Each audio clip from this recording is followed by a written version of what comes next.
thanks for watching today's Drawing for Kids video brought to you by the Ann Arbor District Library and the Ann Arbor Art Center. Today we are going to be drawing pottery vases that are inspired by ancient Greece. And so the first thing that we will do is sketch out the vase shape. So you want to have the very top part be a little bit wider than the neck of the vase. That will be a little bit more narrow, and then it'll grow wider as we work our way down and wider, and then it will get a little bit narrow as we get down to the very bottom part, and then it will be a little bit wider for the stand for the base so that it has something to kind of carry the weight so that it's not super wobbly. So you can really change this up as you'd like, so you can make it more curvy or more angular. That part is up to you. You can also follow along with me and do a similar shape that I'm doing. You can also choose to do handles, or you don't have to. You don't have to do handles, so that part is up to you. And this part is just in pencil on a sheet of paper. We will use a ink pen or black Sharpie or marker to trace over some of these lines once we are done sketching everything out. But for now, just keep using a pencil, and you can see how I am dividing it up into different stripes. And that kind of gives me this opportunity to have different sections, so you can see how within those sections I'm filling it with geometric shapes, which were often found on ancient Greek pottery, along with humans and animals. And so that big section here towards the top, kind of underneath those handles there, that is where I am going to draw in some people, and that's called black figure pottery, when you see these little figures that are kind of silhouettes of different individuals.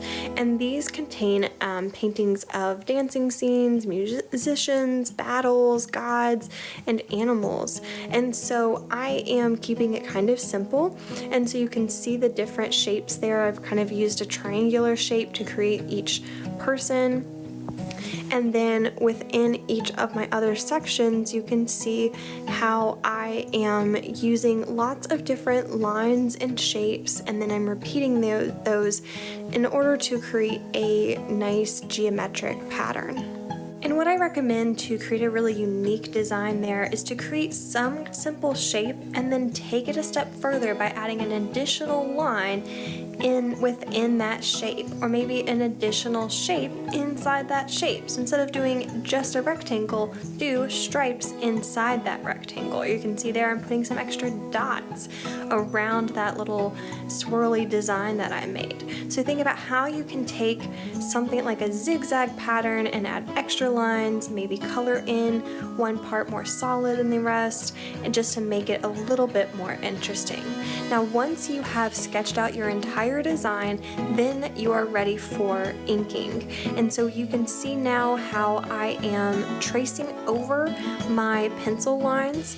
Now I have to decide in some cases, do I want to, like those little moon shapes, instead of coloring those little moon shapes in solid there in the center, instead I color the space around the moon shapes solid black.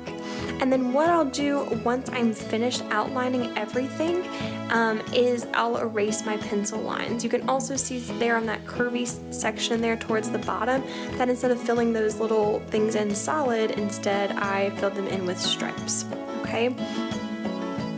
Now, while this looks really cool, we're going to take this actually one step further by using some warm colored pencil colors, such as brown, red, orange, and yellow. And we're going to basically practice some shading techniques by pressing down hard in some areas and then fading it out.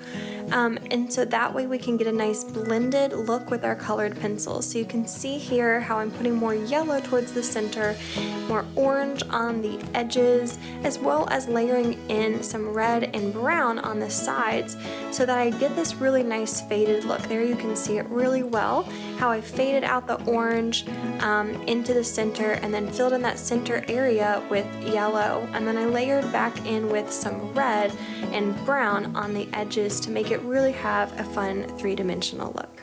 Hope you enjoyed today's video.